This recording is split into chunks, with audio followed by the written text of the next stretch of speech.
Webale munonga Your Excellency.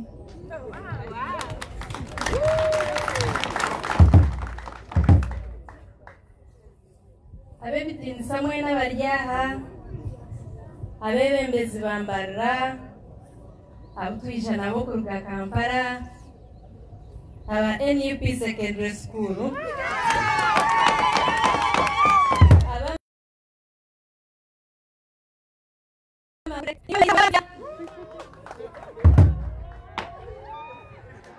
Naza kwe yanjura konkaniye yanjuririmo baryaho hare. Amazina ganje ninye Itungo, ndi muhara wa Kagaju, ndiyo muzira burunga kandi ndiyo mucyara cyagurana. Abantu bambarira mwebare.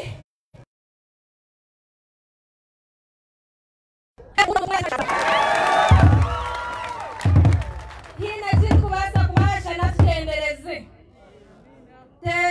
Tendereza Yesu, Yesu mwana wandiga. O musai kwe kunaziza nebaza. O tendereza Yesu, Yesu ori mwana wandiga. O musai kwe kunaziza nebaza. O mulokozi kama simwe Yesu asimwe ryo bujurizi erizoba nizoba ryo kwijuka okusinga omumagara g'abantu bambarra. Abantu bambarra mukandera nti ryo mwana muto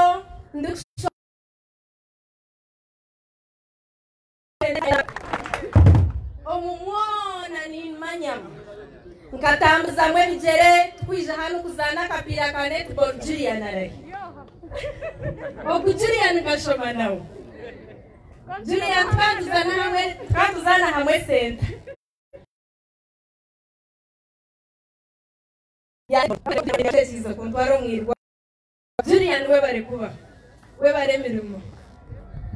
Abantu bambarira ati ndagambe bingi konka ninyenda kubagambira ngo ogumuntu wijahera izoba omwaheza kwakazina karungi ka musinguzi naza kubaretera obusinguzi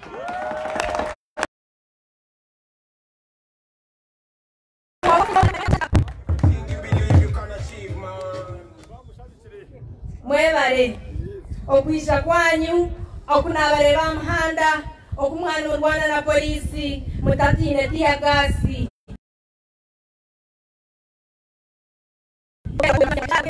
bantu mwe ruhanga bampere mukishira kukunda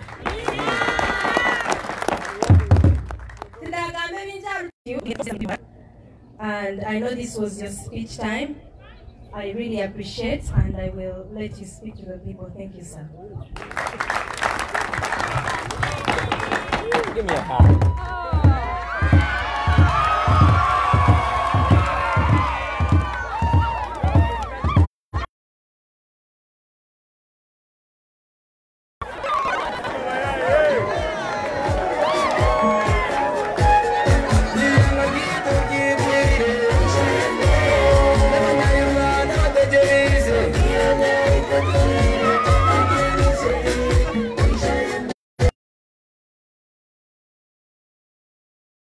Thank you very much.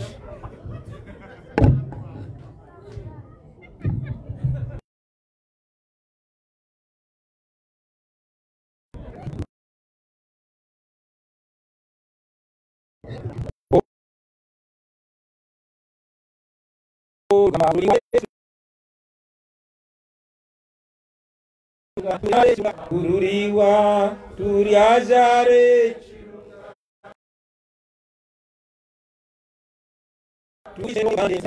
mwebale munonga bantu mwe munsasire erizoba nizo kugamba mu Rujungu.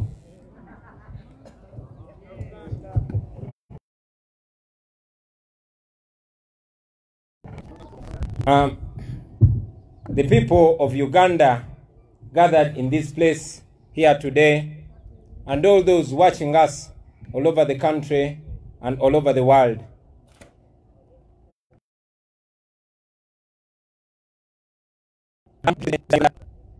Mr. Deputy President, Central Uganda, Madam Deputy President, Northern Uganda,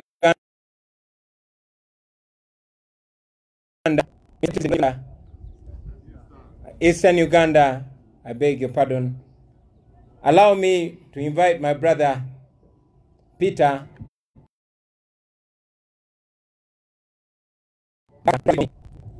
because I want to ensure that every Ugandan, particularly the lovely people of Western Uganda, the lovely people of Ankole, I want them to hear me loud and clear.